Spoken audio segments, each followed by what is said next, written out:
All right, so let's dive into two of the most intriguing legends out there, Mu and Atlantis. These aren't your typical bedtime myths, right? I mean, we're talking about sophisticated, advanced civilizations that supposedly existed thousands of years ago, only to vanish under mysterious circumstances. And honestly, the mix of mystery and lost knowledge is just fascinating. Exactly. What's so compelling about these stories, though, is that they're not just tales of distant continents. They represent the possibility of civilization at its peak, with wisdom and technology far beyond what we often attribute to ancient cultures. Take Mu, for example. According to James Churchward, its people supposedly mastered crystal energy and aligned their lives with natural forces, creating this harmonious balance between science and spirituality. It's captivating to think about. Oh, absolutely, and that's what really reeled me in. You know, I wasn't always into this kind of thing. But let me tell you about this one moment. It's probably what sparked my whole obsession. I was walking through this museum exhibit once, and there it was, this crystal skull. I'm not even kidding. It had an almost otherworldly glow, like something straight out of an Indiana Jones movie. Crystal skulls tend to have that effect on people. They're steeped in so much lore, often tying back to these ancient, advanced civilizations, like Mu and Atlantis, that were described as having used crystals for much more than aesthetics. They supposedly embedded these tools into their daily lives, whether for healing, energy projection, or even communication. But the crystal skulls, they're almost like talismans of that lost age, aren't they? Yeah, that's exactly it. And I mean, if we look at Atlantis, for instance, Plato straight up described their technology as being way ahead of its time. He talks about them using crystals as power sources. It's like, were these guys running some kind of ancient energy grid? Because that's the vibe I get. It does seem that way.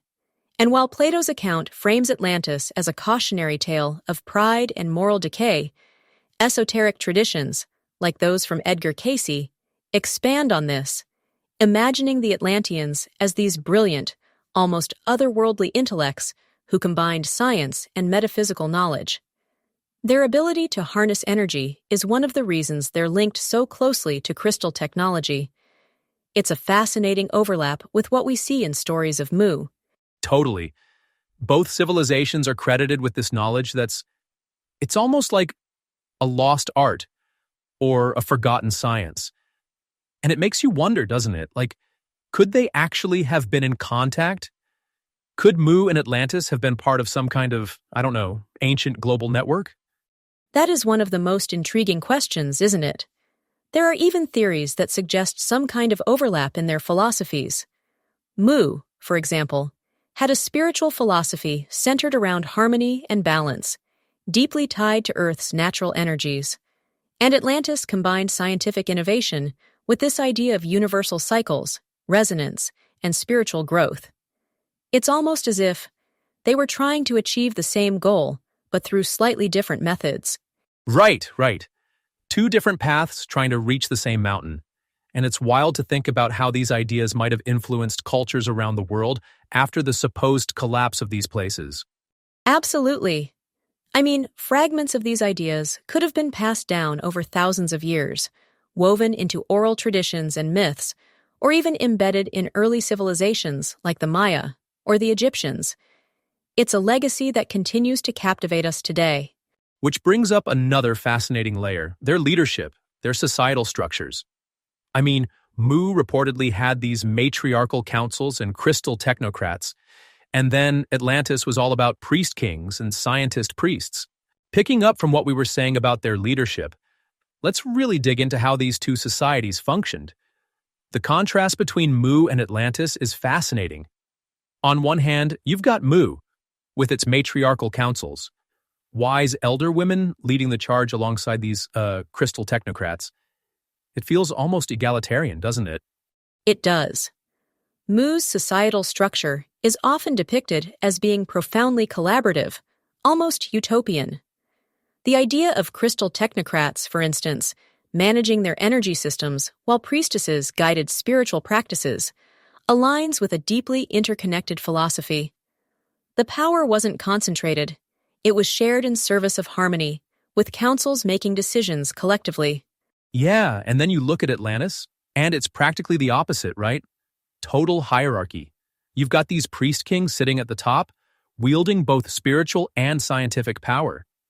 It's like they were the ultimate gatekeepers of knowledge and technology. Exactly. And that centralization of power in Atlantis contrasts sharply with Mu's more communal approach. Priest kings in Atlantis were seen as divine intermediaries, blending the roles of ruler, scientist, and spiritual leader. But, interestingly, both societies emphasized preserving wisdom. Mu through oral traditions and encoded crystal archives, and Atlantis with its hidden libraries and glyphs. It raises questions about, well, how these leadership models influence their legacies. Totally. Like, did the hierarchical structure of Atlantis lead to their downfall? I mean, Plato paints them as this cautionary tale, right? That moral decay and all-consuming ambition were their undoing. Whereas Mu seems more, I don't know, in tune with their environment. That's a fair point. Mu's alignment with Earth's natural energies reflects their emphasis on balance, both spiritual and ecological. And perhaps that's why Polynesian oral traditions, for example, which are sometimes linked to Mu, still echo such a deep respect for nature. Atlantis, by contrast, represents this intense pursuit of power and progress, which could have thrown them out of balance. It's almost like they were these polar opposites, huh? The yin and the yang of the ancient world. Mu focused on harmony and community, Atlantis on hierarchy and advancement. But they clearly both placed enormous value on preserving knowledge, whether through crystals or libraries. That shared trait is hard to ignore. Absolutely. And those methods of knowledge transmission are fascinating in their own right. Mu relied heavily on oral traditions and what some call crystalline records, encoded knowledge stored in crystals that, according to some theories, could be activated through specific vibrations.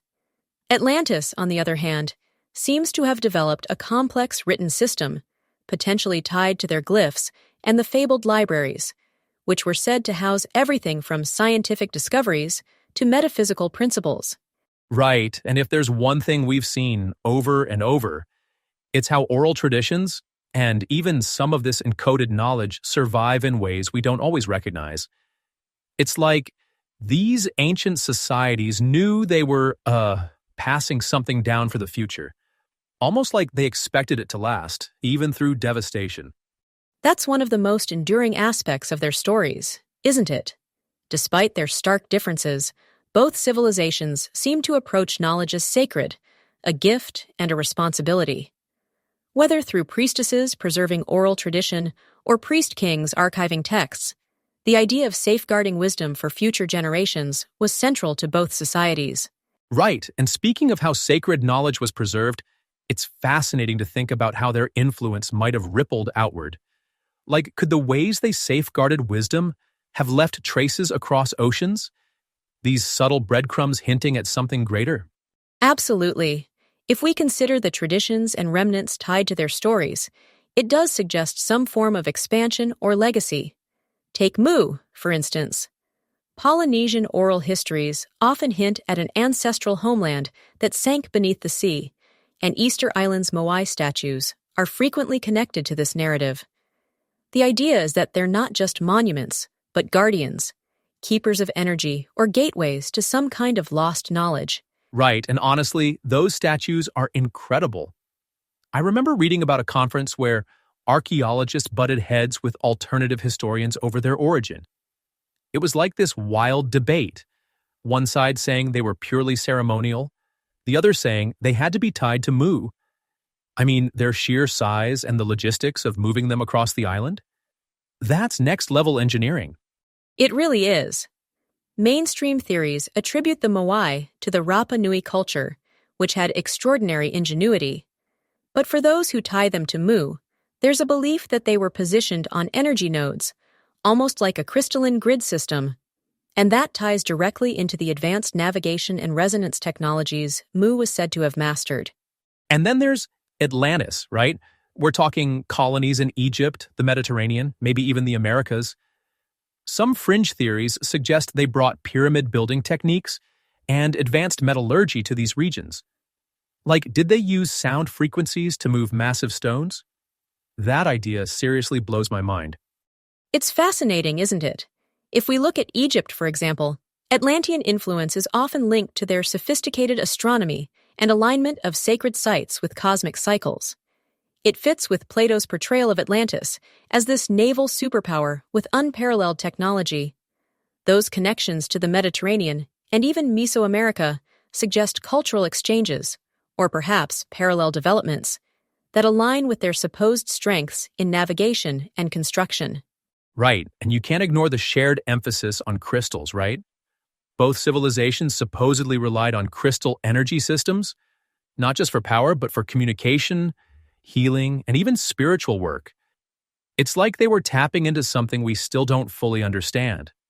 Exactly. Crystals in these stories aren't just metaphors, they're described as practical tools. In Mu, they were reportedly used to amplify natural energies, while Atlantis is said to have built entire power grids with them. It's a legacy that continues to inspire curiosity, especially when we look at modern technology's interest in crystals for data storage and energy applications. Maybe these myths were onto something after all. You know, it makes me wonder if we're rediscovering something that was already known. Like, were the Moai pyramids or even these ancient maps part of a global network that connected these lost civilizations way before us? That's a compelling question. Whether we're talking about Mu, Atlantis, or their supposed colonies, it does feel like there's this thread of continuity, a legacy of knowledge that's survived in fragments. These myths challenge our understanding of history and remind us to stay curious. What if, instead of dismissing them outright, we viewed them as puzzle pieces waiting to be assembled? Exactly. And mysteries like these are what keep us digging, right? Whether it's the Moai or the stories of crystal technologies, they remind us that history might be a lot more layered than we think. And on that note, I think what makes these stories so enduring isn't just the mystery, it's the possibility. Even if we never uncover definitive proof, they spark our imagination and keep us searching for connections. And who knows, maybe one day we'll find that missing link. Here's to the search. And that's all for today, folks. Thanks for joining us on this journey into the mysteries of Mu and Atlantis. Keep your minds open and your curiosity alive. Until next time.